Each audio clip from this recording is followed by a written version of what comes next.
Hey there guys, my name is Marcus, and in this video I'm going to show a step-by-step process how you can easily use journal entries in QuickBooks. So let's start. The first thing you want to do is go to top left new, then go to under other, journal entry, click on it. And right here you're gonna see journal number where you add just the number of your journal. Then you're gonna see account here. So let's say I'm going to use depreciation. I can add debits 1000. Then I can, for fixed asset, track depreciation. And as you can see, we got a credit.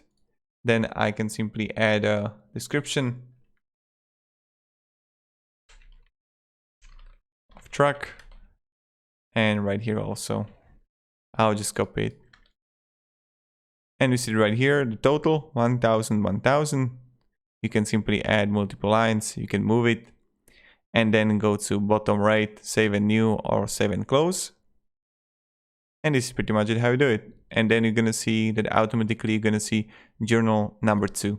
So this is pretty much it how you do it. If you have any questions, ask me down in the comments. I'm really happy to help you.